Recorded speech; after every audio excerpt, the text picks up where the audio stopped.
Halo semuanya. Di Draw Story kali ini, aku mau cerita tentang kisah nyata Natalie Grace, seorang wanita 22 tahun yang berpura-pura menjadi anak kecil untuk menipu pengadopsinya. Ceritanya panjang, tapi aku bakal mempersingkat dan menceritakan poin-poin pentingnya saja. Kalau kalian pengen lihat cerita lengkapnya, bisa dilihat di website Daily Mail. Websitenya bahasa Inggris, tapi kalian gak perlu khawatir karena Google punya produk baru yang namanya Google Translate. Langsung aja.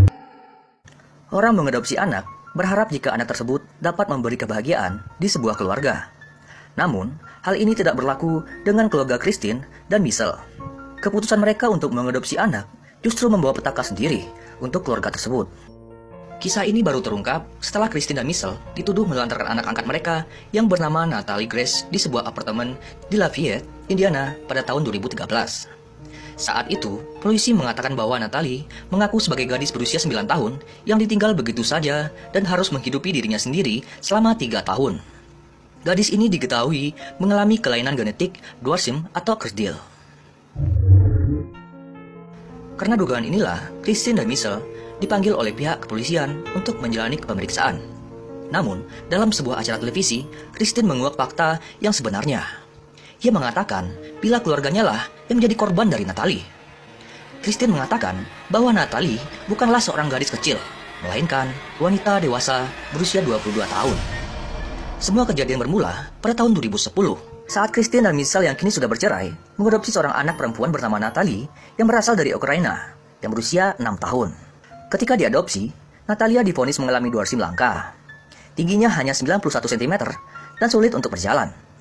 Menurut dokumen yang ada, Natalia sudah 2 tahun tinggal di Amerika dan harus segera mendapatkan keluarga karena orang tua yang sebelumnya mengembalikan Natalie ke panti asuhan.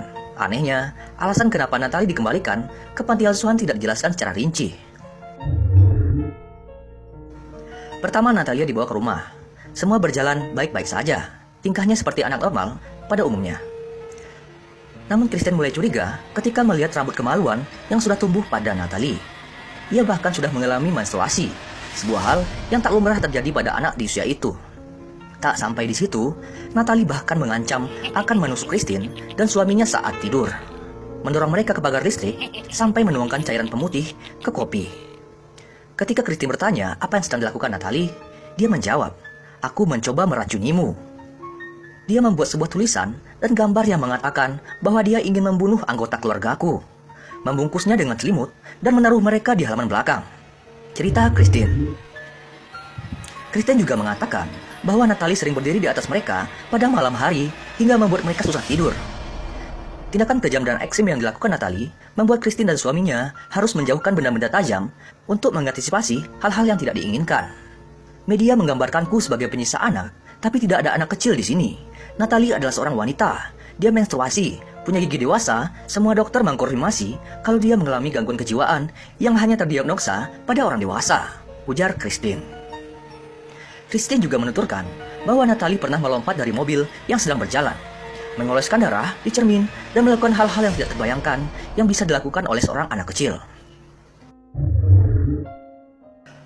Melihat sikap mengerikan Natalia, Christine beserta suaminya lantas mengajukan permintaan ke pengadilan untuk membuktikan bahwa Natalie adalah seorang wanita dewasa. Hal ini dilakukan agar Natalie dapat diberikan perawatan yang mengatasi kondisi mentalnya. Setelah menjalani pemeriksaan, Pengadilan Tinggi Marion County, Indiana, menyatakan bahwa Natalie adalah seorang gadis berusia 22 tahun. Natalie lantas mendapatkan perawatan psikologis. Christine beserta suaminya kemudian menyewakan apartemen untuknya pada tahun 2012. Usai menjalani perawatan, Natalia tinggal bersama dengan supervisi dari petugas pelayanan kesehatan. Keluarga Michelle bahkan membuatkannya KTP dan nomor keamanan sosial agar Natalia dapat hidup seperti wanita pada umumnya. Namun, pada tahun 2013, Natalia kembali berulah hingga diusir dari apartemen. Namun keluarga Michelle masih berbaik hati. Mereka menyewakan apartemen lagi untuk Natalia di Lafayette, Indiana, supaya tak hidup berlunta-lunta di jalan. Sejak berpisah dengan Christine dan Michelle, komunikasi masih berjalan dengan baik. Natalia bahkan dijanjikan akan ditatarkan kuliah agar belajar kosmetik. Namun, secara tiba-tiba, Natalia menghilang hingga komunikasi antara mereka terputus. Tahun 2014, kasus yang melibatkan keluarga Christine dan Natalia ini dibuka. Christine dan suaminya dituduh menelantarkan anak. Natalia bahkan mengatakan Christine dan suaminya telah meninggalkannya saat pindah ke Kanada. "Aku tidak menelantarkan siapapun. Aku pindah ke Kanada untuk mengurus pendidikan putraku. Tuduhan ini benar-benar merusak, ujar Christine. Kasus tuduhan melantarkan anak ini membuat Christine dan Michelle ditahan selama 5 tahun. Sampai pada akhirnya, tanggal 19 September 2019, Christine dibebaskan usai memberi uang jaminan. Begitu pula dengan Michelle yang pada Rabu 24 September 2019 menjalani sidang di Pengadilan Tinggi Tipikor. Sementara itu, hingga kini belum ada yang mengetahui keberadaan Natalia. Namun, Christine dan Michelle masih merasa takut jika Natalia menyamar menjadi anak kecil lagi dan mengulangi perbuatan mengerikannya. Terima kasih sudah menyaksikan. See you next time.